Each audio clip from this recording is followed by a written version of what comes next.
George. Take a little more of this. Come on, George.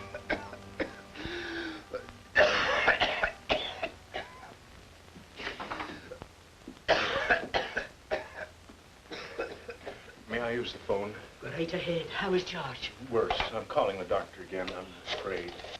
How'd you call the doctor before? Hello? Dr. Stevens, quickly, please.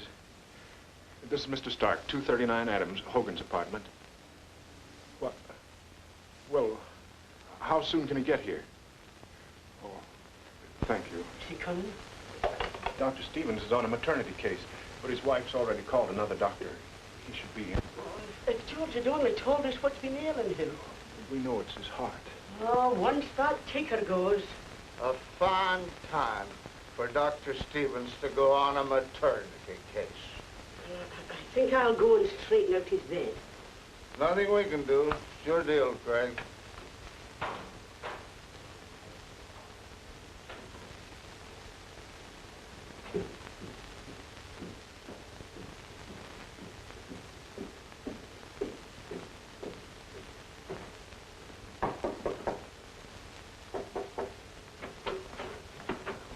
Good evening. I'm Dr. Miles. I was sent by Dr. Stevens. Oh, Harry, Doctor, it's a good thing you're here. The poor thing's been suffering something terrible. This is Dr. Miles. How do you do? Dr. Miles. How do you feel? Where's the pain? He can't speak, sir. He's a mute. Oh, I'm sorry. I didn't know. Please wait outside. Father, forgive me. Forgive me. You spoke. You spoke. His pulse is very low. You spoke to her, Mom? Did I? Why, it's a miracle. I can't believe it. He did speak. He said, Father. He's been rooming with us for over 10 years, and he always wrote his answers on that little blackboard. And now he talked. Mr. Stark, did you hear? Yes, he spoke, but it was no miracle. It wasn't, I heard him, didn't you, Mom? Clear as day. Father, forgive me, he said. Father, forgive me. George was not a mute. He just didn't speak. For years, he's never uttered a word. Why would a man do such a thing? I don't believe it. A man keeping his mouth shut for years? No. George's story was very strange, almost beyond belief. His real name was not George Turner. It all began in Hungary, many years ago, in the little province of Aradi, not far from Budapest. The Baron of this province owned most of the land there, but when he discovered there was oil on the property, he kept the discovery a secret, and he immediately began to negotiate through various pretenses for the purchase of all the neighboring farms. Good evening, Baron. Good evening, honey. Come over here. Cigarette? Oh, thank you. Thank you. Well, have a drink. Cognac, champagne. No, I don't drink, Baron. I don't. Well, honey, we have been neighbors for years, but yet, in reality, we are not. But why? This land of yours, honey, those acres which are rented to these people, I don't want them near me. I hear you are selling the land to them, No, it's a good price they offer me. Honey, look, you have no agreements. Getting rid of them would mean all crops would belong to you. Oh, I'm not a farmer. The crops will be ruined. I'll help you. My men will bring it in. Well, In fact, I might even buy your property if you still want to sell it. Baron, I didn't know. I didn't know you wanted my property. Why, you can have anything you want, anything. Very simple. Now you have to excuse me. My niece is waiting. Darinka! Come in, Darinka, and don't forget what I told you. Baron. Good evening. Good evening, good evening. Baron, it's about your buying part of my land. I heard you made the same deal with Hornish. Yes, I'm acquiring several parcels of land. It has to wait until after election time, you understand? But we come to an agreement. Oh, yes, yes, Baron. The Baron met with no opposition to his deals, except for one. And although Horney wanted to sell his land to the Baron, he had it leased out at the time, and the tenants who'd been there for generations refused to move. Well, a short time later, an incident occurred in this province. A young girl mysteriously disappeared, and not being found, her case was put into the unsolved files. Well, the Baron called up one of his political lackeys, Budapest. And acting on the Baron's orders, this lackey took over and went to the local authorities. Yes, sir? State Attorney Stark? No. Mr. Stark isn't here just now. I'm his assistant. What can I do for you? How do you do? I'm Kulaman Balog, Special Investigator of Budapest. Here are my credentials. Pleased to meet you. My name is Erno Miller. But our office has already made a report of the missing Anna Tomashi. That's exactly why I am here. You see, my very good friend Baron Araday has taken a personal interest in the question of why you gentlemen have been unable to find the murderer of this girl. You see, she happened to have been a maid for one of the Baron's neighbors. Murderer? But my superior, Mr. Of Stark... course, the Baron has told me enough to give me the information that this girl simply could not have vanished into thin air just like that. Well, you may have something there, Mr. Ballard. Of course, I realize that you gentlemen from the provinces have a limited knowledge of criminal investigation. Mr. Ballard, this is confidential. You see, I'm sort of handicapped by my superior's policies. He's a stickler. Facts, rules, abstract justice. But now that you're here, I'm sure I can be of great service to you. And will you please tell Baron Araday I am at his disposal? Splendid. We hope to call on your services. Now, I shall get a room at the inn. I want you to prepare an office for me. And please tell Mr. Stark that I have taken entire charge of the investigation. Balog's first orders were to arrest Horney's tenants. I want you to sign this confession right now. But, sir, there is nothing I could possibly confess. I haven't done a thing, not a thing. None of you has anything to confess. You all lie right into my face. You killed Anna Tomashi. Put them in chains, lock them up. But listen, just another word. Listen. Order. No one is allowed... At last, the trial against the tenants began. This case was brought to the attention of a brilliant lawyer and humanitarian who offered to defend the accused. This is the press, Mr. Nemish. Yes. All right, Mrs. Schwartz. Sneak in. But you must leave as soon as the judges come in.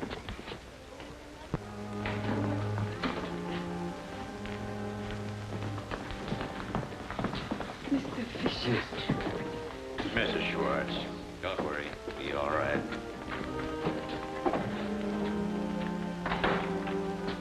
Sharp. Sharp. I haven't seen my wife for 2 months. Please don't do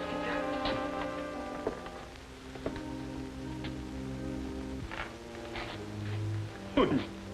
Papa. Samuel. My boy. Now you must go. Everybody rise!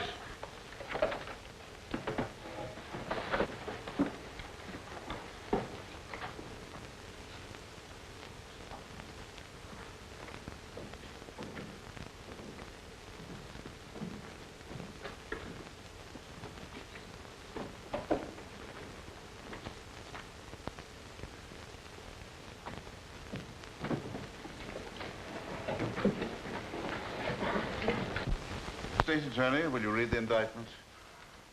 Members of the Royal Court, on August 3rd, 14-year-old Anna Tomashi disappeared mysteriously. She was last seen when she called at Joseph Schwartz' barn. Mr. Koloman Balog, assigned to this case as special investigator, discovered that the missing girl was present during a violent argument between Farmer Schwartz and his landlord, Mr. Horney. The argument between these two men climaxed with Schwartz's attempt upon the life of Mr. Horney.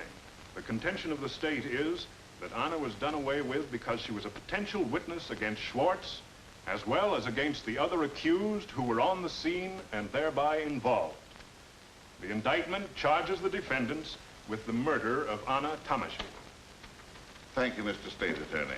Your Honor, gentlemen, I move for an immediate dismissal. There's no sound basis for this case. There's not the slightest evidence. The defendants even saw the missing girl on the day of her disappearance. The prosecution cannot produce the body of the allegedly murdered girl. Who knows but what at this very moment she may be living peacefully, perhaps romantically, a few miles from here. Mr. Nemish, you come from Budapest, huh? Yes, why?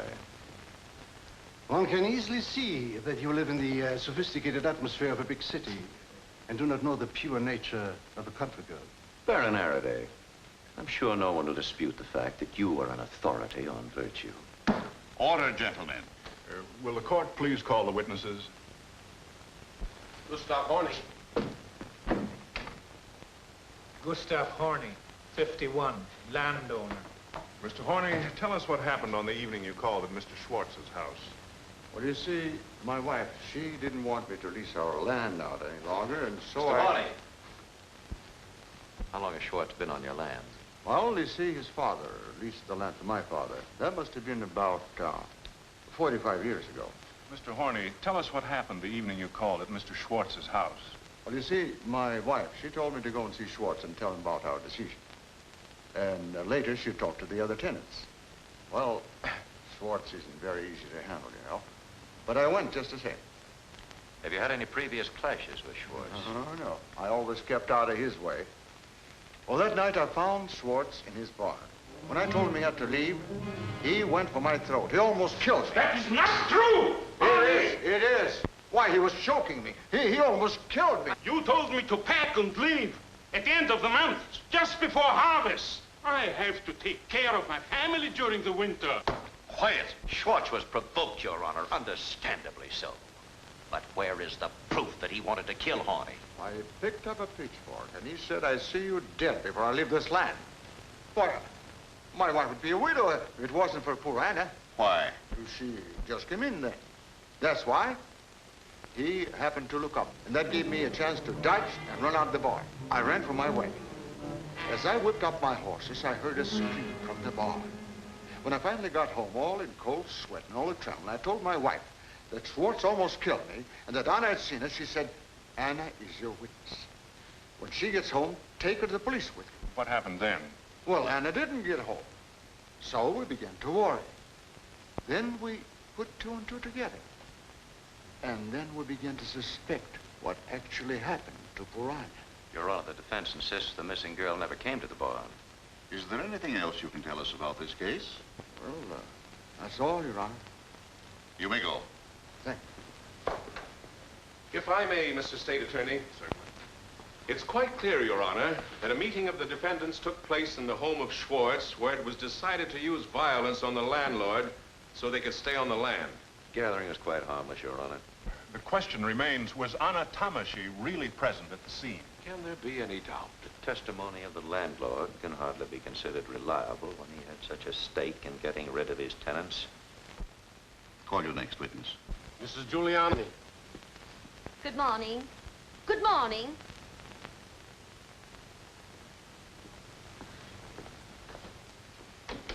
Good morning, Your Honors. You are Mrs. Juliana Horney? Tell us what you know about this case. Well, to start with, Anna was like a child to me. I quite forgot she was my servant. Were you actually related to the murdered? Missing. Please answer the question. My father, God rest his soul, married Anna's grandmother, God rest her soul. But apart from any blood bonds, Anna was like a daughter to me. And now she's gone. Murdered, that's what she was. How do you know that? It's as sure as night follows day. I sent Anna to Eckelmeyer's to get some paint. I keep my house neat as a pin. Now, when did Anna leave the house to get the paint? At 7 o'clock, right after supper. She wouldn't even wait for the dumplings. I told her to come home quick. To get on with the painting? Because it was getting dark. She came back in no time, but with the wrong paint. When was that? At 7:30. And you sent her back to get the right paint? I knew she wouldn't sleep if she hadn't gone back. And you sent her back this time in spite of the growing darkness? She insisted on finishing the painting that night. She liked working that much? For 50 coppers a week. She cleaned the house, made the beds, washed the dishes, did the laundry, fed the animals, milked the cow, and you saw to it that she lacked no ability to enjoy herself. What happened after the girl left the house the second time? I waited for her. When my husband came home and told me he saw her at Schwartz's barn, I was frightened. So I rushed to her mother, hoping she would get there. But I couldn't find her anywhere.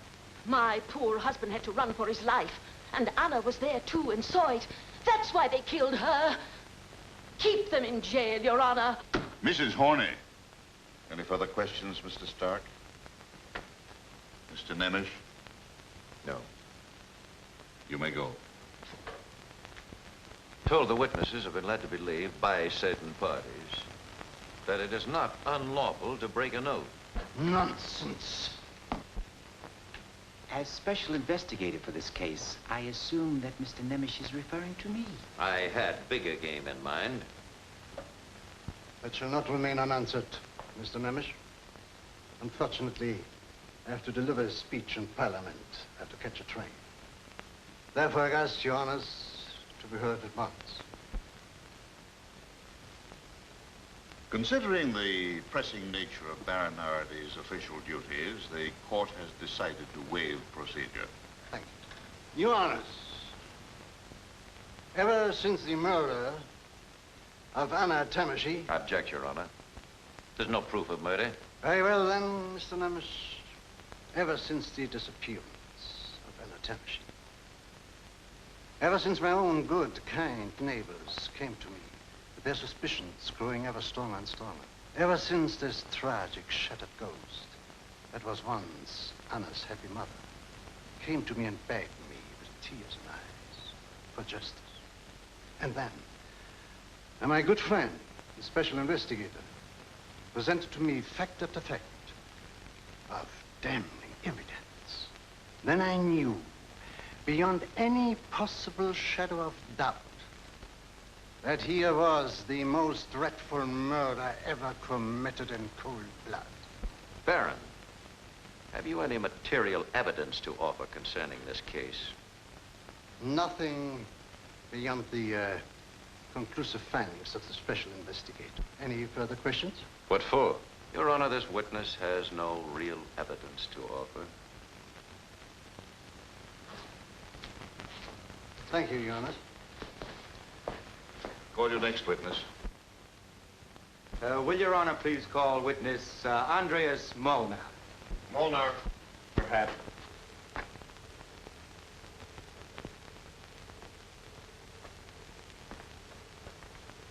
Andreas Molnar, age 52, labor on Baron Araday's estate. May I, Your Honor? Proceed, Mr. Investigator. Molnar, you had an unusual experience the night that Anna disappeared. Yes. Yes. Tell us in detail what you saw. I saw Anna dead with a big cut in her throat, right across here. Tell me. What exactly did you see? Those 5 men were digging. Digging?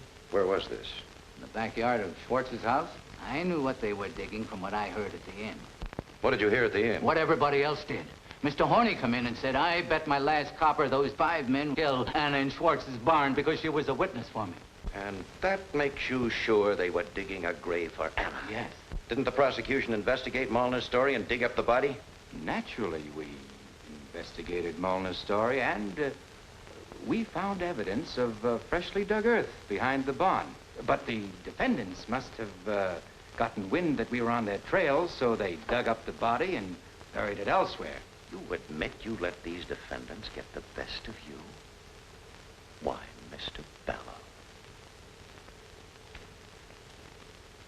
Any further questions?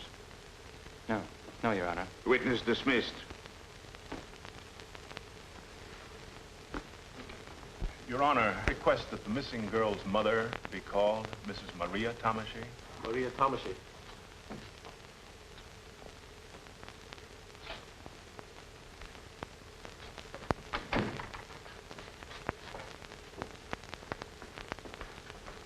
Maria Tamashi, widowed. Profession, laundress. Tell us what happened on August 3rd. What happened? With the permission of the court. All right. Mr. Investigator, you may question the witness. Thank you, Your Honor. Did your daughter Anna come to see you on August 3rd? Yes. Mrs. Tamashi, did you ask your daughter Anna to go to the Schwartzes? Gentlemen, I object to the way these leading questions are put to the witness. In view of the state of mind and emotions of the mother, I am forced to get her testimony by this simple method. You may continue.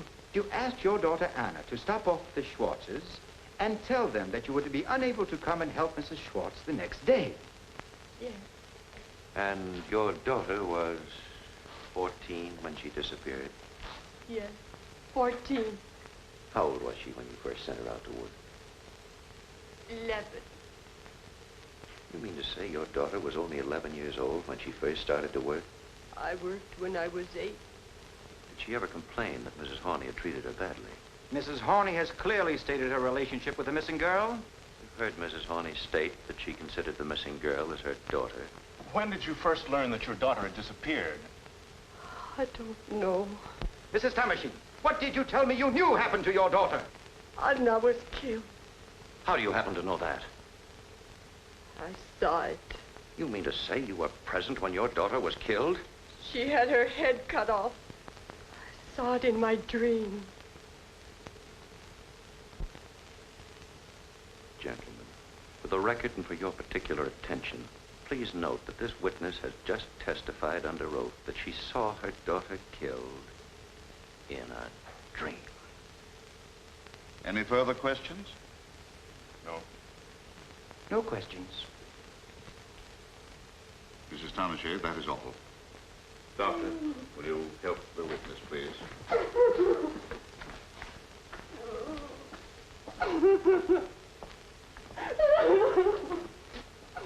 Call your next witness.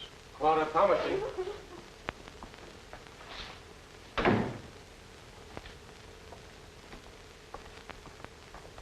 Clara Tamashine, age 17, domestic servant. Calm yourself, my child. When and where did you see your sister last, Clara? It was in my mother's house. I went to see her because she was sick. What was Anna wearing? Her dress, What dress? the only one she had. What did you talk about? He told me that Mother said for her to stop off at Schwartz to say she couldn't go to work the next day because she was sick. What time was it when your sister left? About 7:30 in the evening. Did she have anything else to say to you? She told me she was going to buy a new dress for Sunday and asked me to meet her in front of the inn. She wanted me to help her pick it out. When your sister left, did she not go directly to the Schwartzes? Yes, she did. I object, Your Honor. There's no proof that the missing girl actually went there. Mr. Horney has testified that he has seen Anna at the Schwartzes. Her mother has stated that she sent her there, and this witness has verified that. How much proof does the defense require? Any questions? No questions. Gentlemen? No question. None. That is all, my child. You may go. Call your next witness. Margaret Darroch.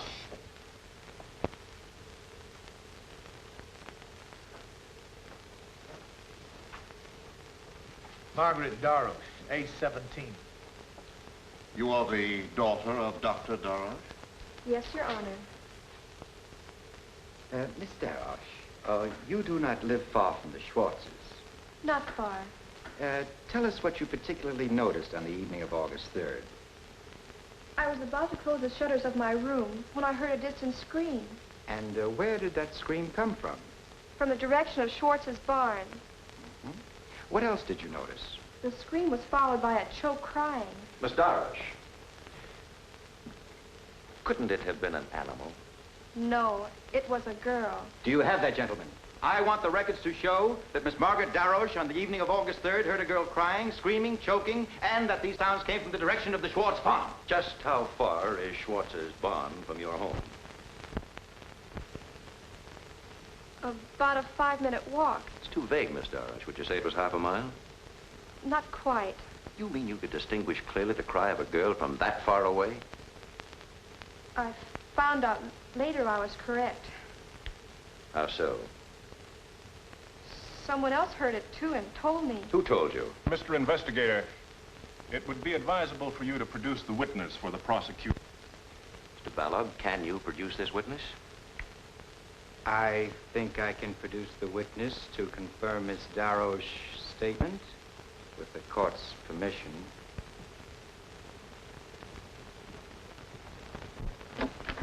Is young Samuel Schwartz out here? Me?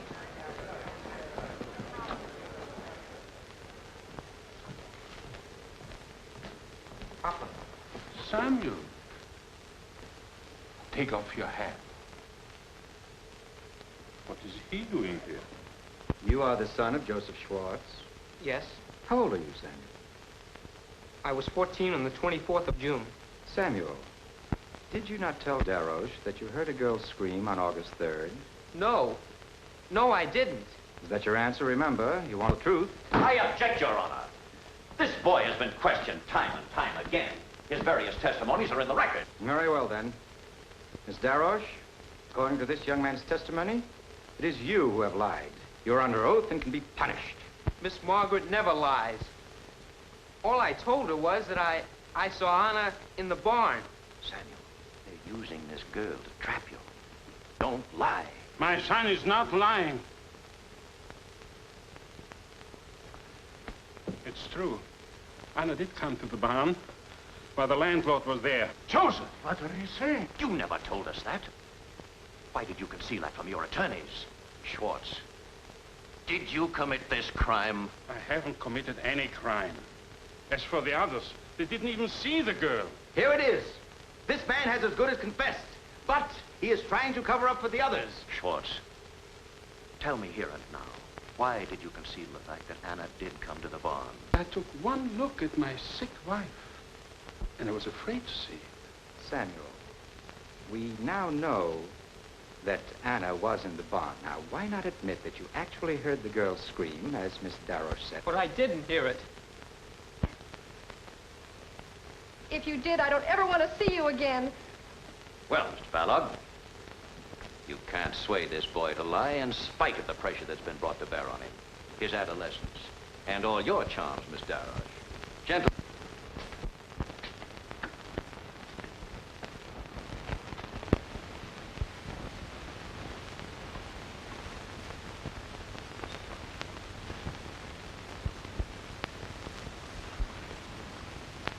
Excuse me.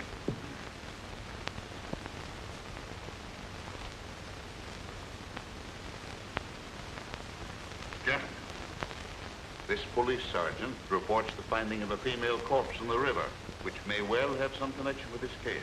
What makes you think that this corpse has any connection with Anna Tamashi? It's the dress, sir. It answers the description we have in our police records. Besides, we have no report of any other girl missing hereabouts. Where is the body? Outside. We brought it in a cart. Your Honor, the mother of the missing girl is in the witness room. I request the court's permission to have her look at the body immediately for identification. Granted. Constable, would you conduct Miss Tamashi to the cart? And Mr. Miller, would you please go along? Yes. I'd like to have my associate, Advocate Fisher, view the body with them. Granted. Who are these men? The two raftsmen who found the body. What are your names? I am Herman. And you? My name is Joseph Martin. How and where did you find the body? Well, when we were making for shore on our raft, I saw something stuck in the weeds. So I took one of our long oars and tried to get it loose. When we saw it was a dead woman, Martin wanted me to throw the body back, but I was afraid somebody might be watching. So I made him help me, and we dragged the body out and put it on the grass. Martin ran for the police, and I stayed with the body. Gentlemen, the body of that girl shows no mutilation whatsoever. There is no cut on the neck of that girl. No mutilation? Sergeant, take them away. Quickly.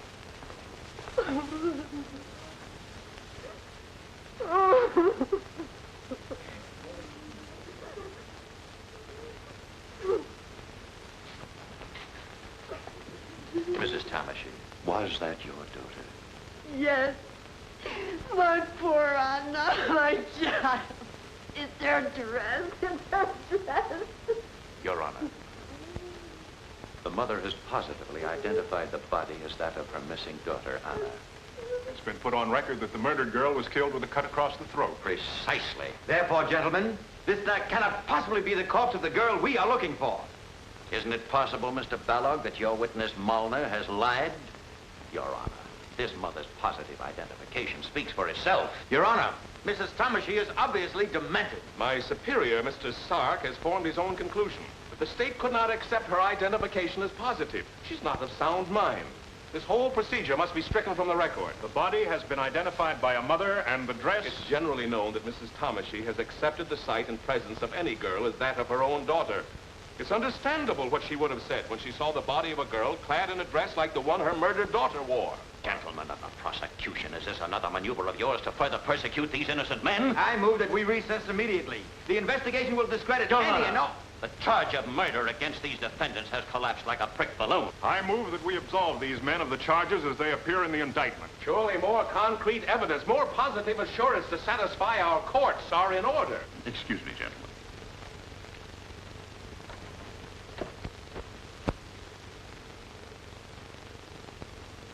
A verdict rendered in haste would be rash and ill-considered. In view of the astonishing events and developments that we have witnessed, the court calls for time that both the defense and the prosecution might have an opportunity to confirm their respective contentions. Court adjourned.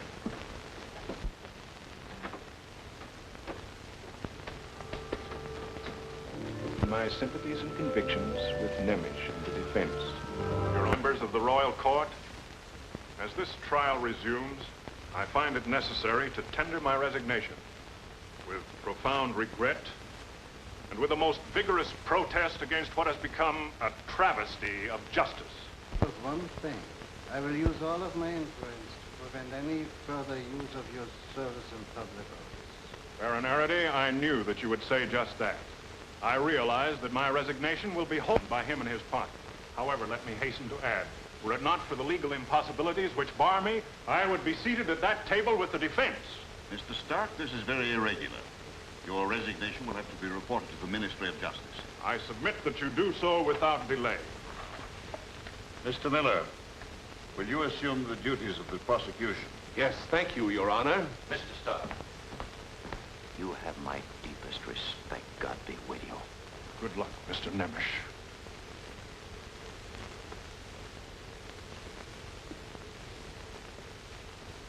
Your Honor, more than a month has elapsed since the positive identification of Anna Tomashy's body by her mother.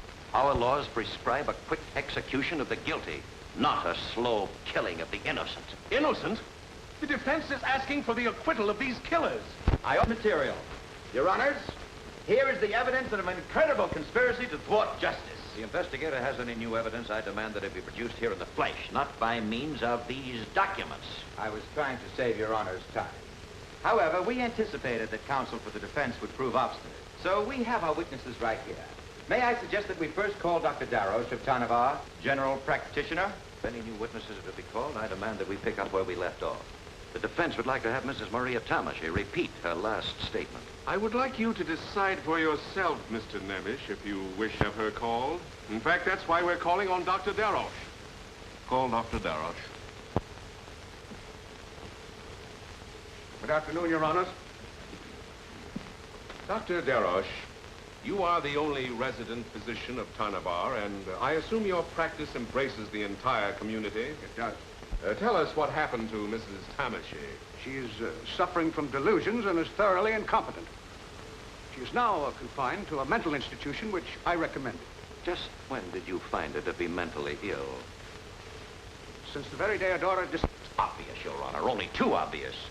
But this woman was declared to be insane the moment she made the most damaging statement to the prosecution, when she identified the body as that of her missing daughter. No one could identify that body. It had been decomposed. It must have been in the water at least 6 or 7 months. Not only did the mother identify her daughter, but the dress of Anna as well. Oh, yes, the dress. I am prepared for that, too. But now, can anyone doubt the integrity of our esteemed physician? Just how does the doctor justify his opinion? I wish to add that Anna was only 14 years old, while the body was unquestionably that of a girl 18 years old. There are certain anatomical facts that do not melt away in water, Mr. Nagel. With all due respect for Dr. Darroch as a general practitioner, I question whether he's qualified to voice such a definite opinion. May I call county physician Dr. Georges Samash for corroboration? Dr. Samash. Good afternoon, Your Honor. Dr. Darroch? Dr. Samash, your colleague has stated that the corpse which was found in the Tarnavar River was not that of Anna Tomashy. Do you share his opinion? I do.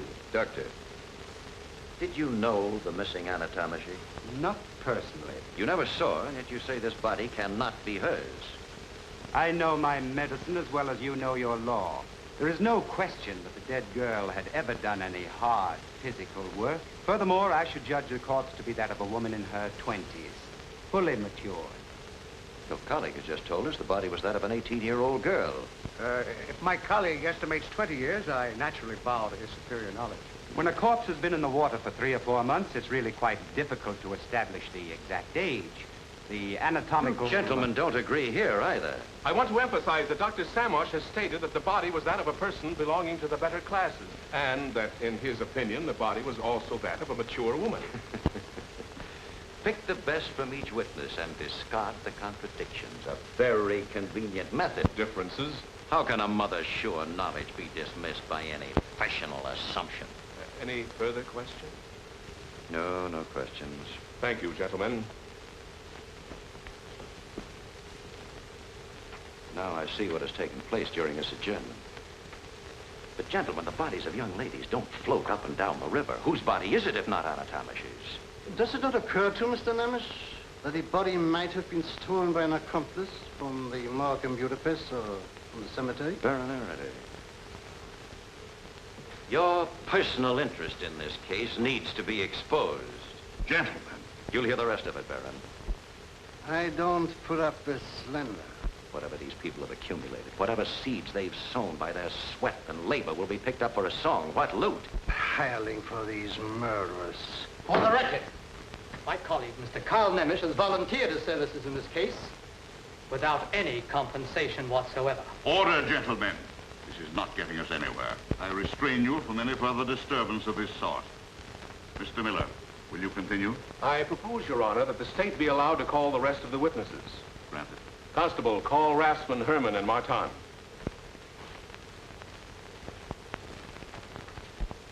What is the charge against these men? Accomplices in the crime. They too. Will you please tell the court the events that led up to your arrest? I confess to the investigator. You want your confession to be read? Yes. One evening, during the middle of June of this year, I don't remember the date exactly, a woman dressed in brown and carrying a small parcel under her arm offered to give us 100 gulden if we would carry out her instructions. She pointed to some bushes on the other side of the river and said that we would find a female corpse hidden under a blanket. In the parcel were some torn clothes, which we were to put on the girl. We were to tie the body under our raft where nobody could see it, float it downstream as far as Otarnavar, and then pretend we had just found it in the river. Your Honor, are we expected to believe this nightmare? This work of fiction? Just who is this woman in brown? What's her name? You took the clothes from the woman in brown and dressed the strange corpse, and then went to the place she told you to and acted as if you just found the body? The defense wants proof. Can you produce this witness, Mr. Balog? No, unfortunately, we have been unable to produce the woman in brown. Apparently she's the only one you've overlooked. Your Honor, have I your permission to examine those records? Thank you. Herman, just how often did Mr. Balog cross-examine you during your imprisonment? Answer the question. I don't remember. Once a week? Every day? Sunday, too? Did he wake you up at night? To drag these lines out of you, he... I protest against this continuous attack on an official carrying out his duty. Baron Araday, please. Has the counsel for the defense any proof that these confessions were obtained from the witnesses by force? Unfortunately, no, Your Honor.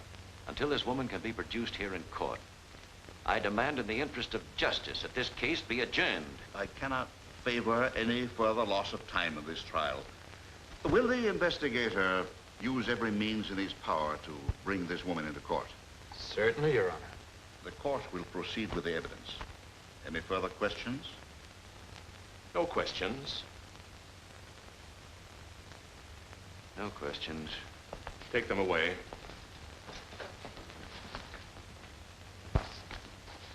I would like to enter a strong complaint for the record. We of the defense have been unable to contact either the defendants or the witnesses during this recess. We haven't even been able to reach young Samuel Schwartz, who's been placed in the care of the state.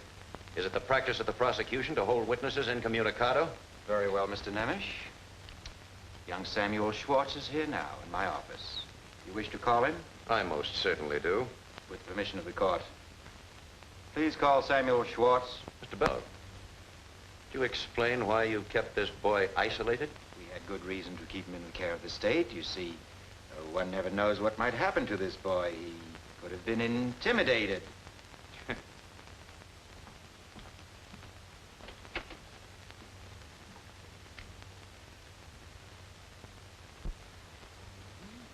Look at my boy.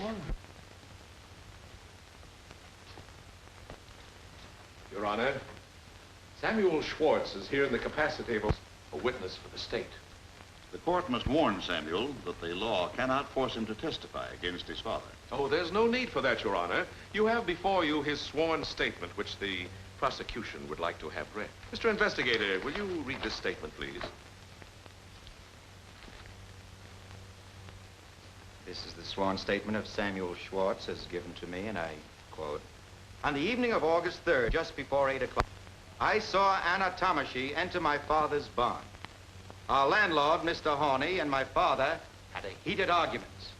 My father ran after him with a pitchfork. I heard Anna's voice saying, 'Schwartz will kill him. Call the police.' Then I heard a commotion.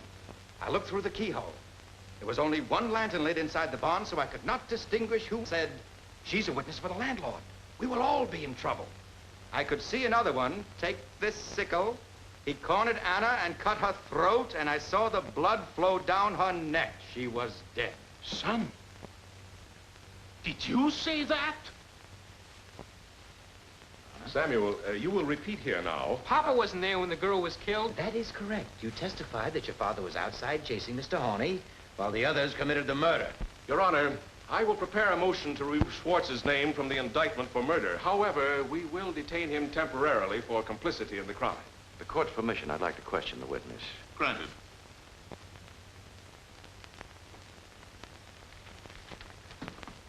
Samuel, we just heard your sworn statement. First, let me say you look quite different now. You're not the same boy who was here before. You've changed. Tell me, Samuel, just what has been done to you. How did this all come about? I object. You object to my questioning the witness? Now, Samuel, isn't it true that you were a guest at the Baron's castle? You and Miss Darash were escorted there by Mr. Ballard? Nothing wrong with being nice to a poor boy. As you left there, was in these fine new clothes you're wearing now? I didn't get them there. The tailor came to me. And the barber, too. And weren't you taken for a jaunt to Budapest in the Baron's carriage? Didn't a young lady accompany you, Miss Margaret Darash? The defense seems to have a great deal of information, although it claims to have been denied access to this young man. This is one time the defense has taken the liberty of putting two and two together.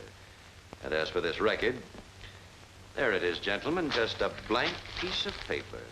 You thought it was clever by such a compromise. To say the father was out chasing the landlord at the actual time the killing took place. That, gentlemen, is a dead giveaway, a bad piece of construction. Your assumptions are insulting and unfounded, Mr. Nemish. They are another attack on the state's integrity. Your Honor, I request the court's permission for this father to speak to his own son. Thank you, Your Honor. Samuel, go to your father.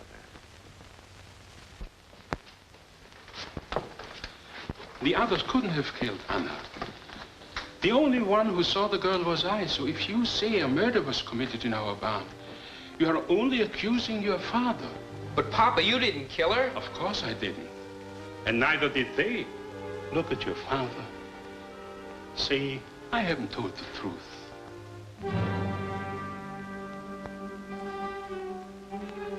Go.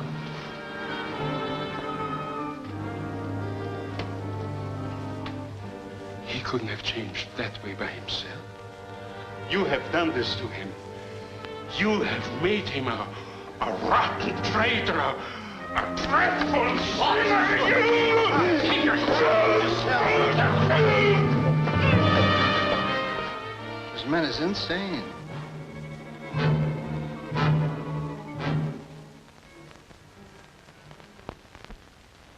Oh, Constable, will you take this boy back to my office, please?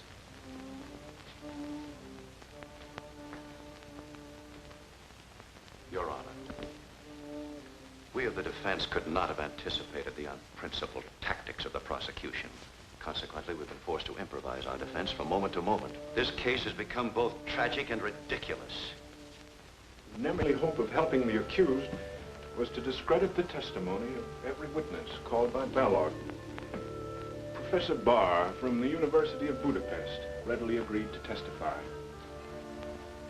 Here, gentlemen, is the River Tanava. You will observe the winding course of the river down to the old village of Otanava. Here is the town of Tanava. Considering the current, the time of the year, the whirlpools, and other handicaps, I would estimate that the corpse needed 4 to 6 weeks to cover this stretch. It is not easy to estimate with accuracy how long a corpse has been lying in the water. However, I can assert with authority that it could not have been less than 4 weeks, nor more than 6 weeks. Dr. Darosh estimates the body was in the water 6 or 7 months, while Dr. Samosh asserts it was only 3 or 4 months. Dr. Samosh attended my lectures for years, but I cannot guarantee that he absorbed them. As for Dr. Darosh, he is unknown to me. You gentlemen agree with the professor? No, I do not. No. The discrepancy is rather large. Then in your opinion, Professor, these two experts are both mistaken. There is no doubt. You may laugh, gentlemen, but that does not conceal your professional blunders. I am no longer your pupil, Professor, and I am free to laugh at obsolete analyses. Professor Burr, did you estimate the approximate age of the corpse? Around 15. That's ridiculous. This was a fully matured woman. I have known girls to be fully matured at the age of 12. Water does many things, but it does not change people's ages. It will make any skin soft and smooth. Even the calloused feet of a girl who went barefoot all her life. Then there's no proof as to what class this girl belonged to. Professor Burr, you studied the sworn statements of the 2 raftsmen. What is your opinion of their testimony? It is improbable that they could have transported the body, as they say, without attracting the attention of other raftsmen. A body in such a state of decomposition would have slowly spread a very strong odor.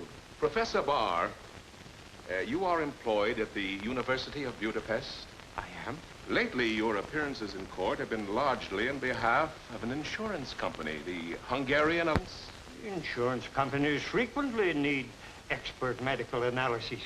I wish to point out to the court that the president of the Hungarian Alliance has been very much interested in this case. Is it not too obvious that... That has nothing to do with my opinion as an expert. Oh, no, of course not, Professor. Nothing whatsoever. Your Honor, this is shameful. One of our country's foremost scientists subjected to this slander. Do not disturb yourself, Mr. Nemish. These gentlemen are not in a position to change my views or to affect my personal integrity. Have the medical experts any further statements they would care to make? None. None. In view of the circumstances, none. Thank you, Professor Burr. And I'm very sorry. Your Honors, these contradictions mean nothing. According to 2 eyewitnesses, Samuel Schwartz and Molnar, Anna Tomashi was killed with a sickle. Her throat was cut. Mr. Prosecutor, it's exactly what we intend to disprove. Therefore, I demand the state produce this woman in brown. Unfortunately, we have been unable to find the woman in brown. Either this witness is in hiding or has mysteriously vanished. If the mysterious woman were produced, she would only serve to reinforce the case for us, the prosecution. So why delay any longer? Your Honor, since the state has failed to produce this witness, I promise to bring her here.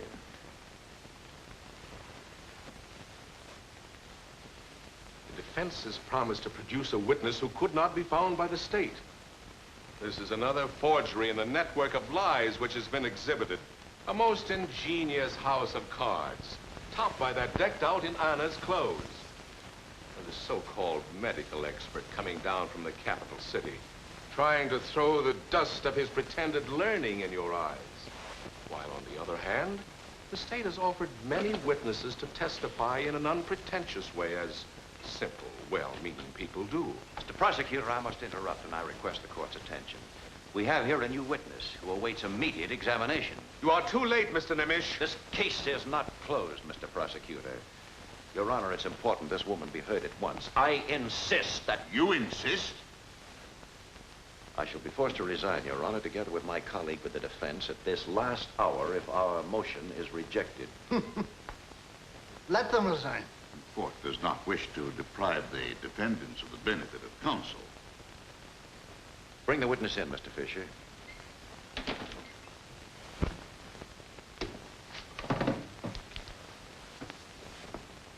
Your name? Irene Pater, Where are you from? Budapest. What connection has this woman with the case? Given the chance, I'd bring out my point. I understand from the investigator that this woman has been jailed for drunkenness and disorderly conduct in the last 10 days. But State Attorney Miller has just said that you were jailed on various counts. Is that true? Yes, And where were you imprisoned? right here. Women's section, second floor, cell number 3. What did you learn in prison that might concern this case? There was a woman in the cell next to mine who was being given sedatives to keep her quiet. Her name is Mrs. Ethel Mihaly from a village nearby. How do you associate that person with the case? She kept repeating that she wanted to come to court to testify. Your Honor, this witness knows what she's saying. No decent person could possibly believe a woman of this sort. Mr. Ballack, you've said too much. I demand an immediate apology. My dear colleague, these gentlemen cannot possibly know that this lady happens to be your wife. Mr. Nemish, I demand an explanation. Your Honor, the wife of my associate submitted to this experiment, pretending to be drunk and disorderly. You see, we simply had to get someone inside that prison to find out what was being kept so secret. Your Honor, I demand that Mrs. Ethel Mihaly be produced here at once to testify. This woman wants to be heard and should be heard. Thank you. Will the court please sign this order to produce this witness now? This is all a pack of lies. Madam Fisher, I thank you. I would like to have the state witness, young Samuel Schwartz, recalled. Constable, call in. Samuel Schwartz.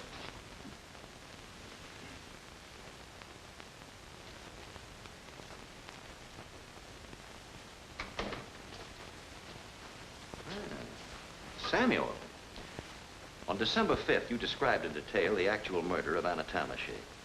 I want to ask you just one question, and I don't want anyone to answer it for you. Just how did you see the actual killing of Anna? I saw it through the keyhole. Thank you, Samuel. That will be all. You may go now.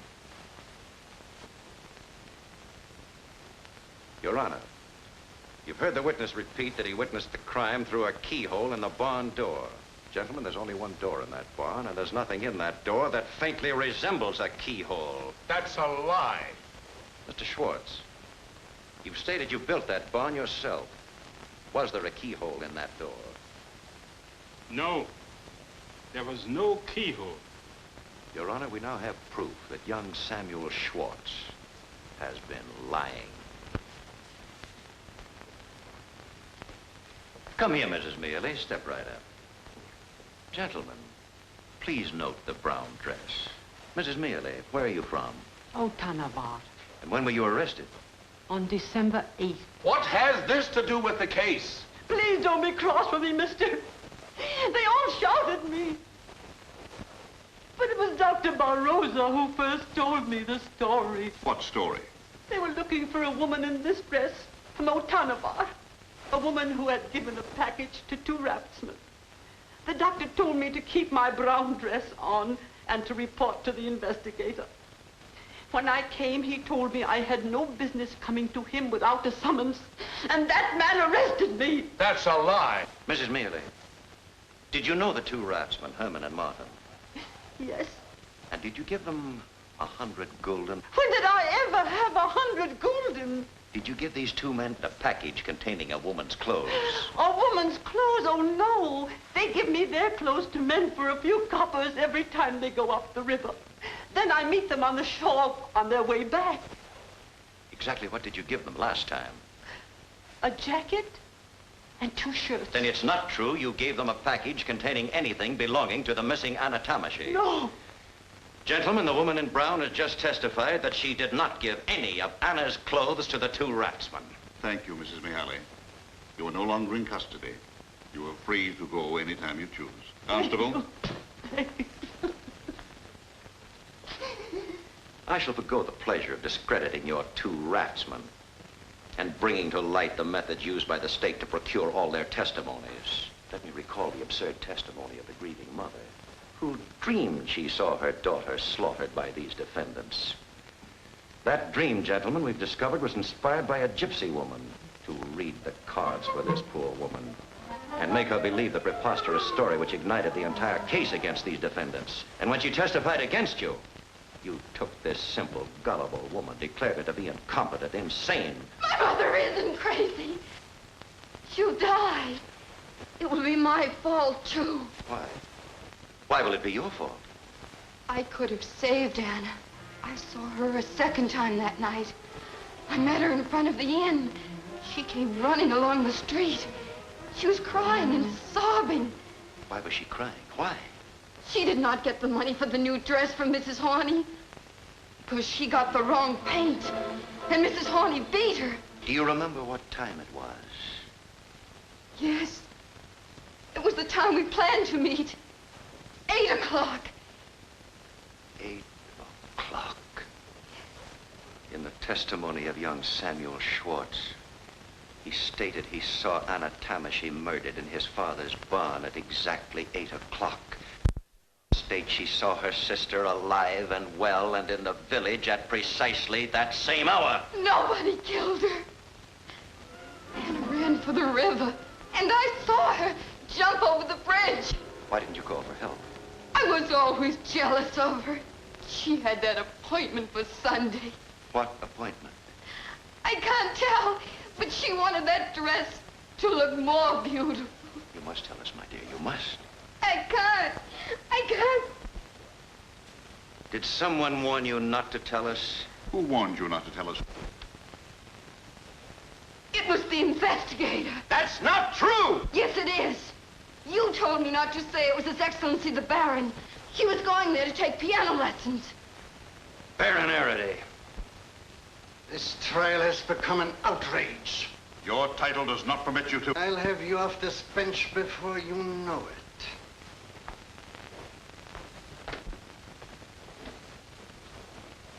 You 2 gentlemen stay here. Thank you, my dear. You may go. Mr. Nemish, do you wish to sum up for the defense?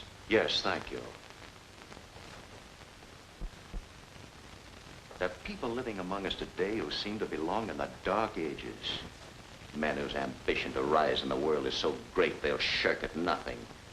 They'll forge testimonies, torture witnesses to perjury. They'll connive, lie, practice deceit even in its foulest form. Here the greatest sin of all was committed. The youth of 14 who falsely accused his own people of a gruesome murder and gave it every appearance of truth. A bewildered child betrayed into thinking he was saving his father. This trial began against 5 innocent men. It should end with the arrest of those who hatched this plot. I shall not ask the court for the acquittal of these defendants, for to do so would be to insult your honors. But gentlemen, this much I must say. Nothing you can do for them now would compensate or console them for the miseries and horrors they've been subjected to. That is all.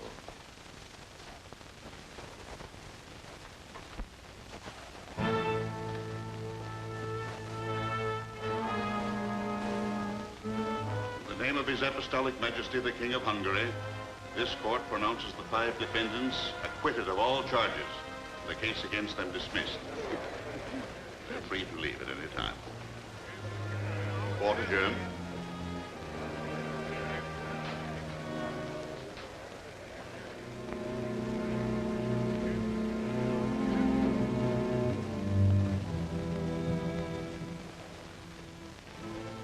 The Baron's scheme was exposed, but just as he was about to be tried by the superior Hungarian court, he was found dead as the result of a stroke. I came to America, and Nemish went on to become the greatest attorney of his day. Strange. Very strange. It is that. But what became of the boy? Was that boy George? Yes, his real name was Samuel Schwartz. He repented for his lie so deeply that he never spoke a word since the last day of that trial. Until this, his dying day.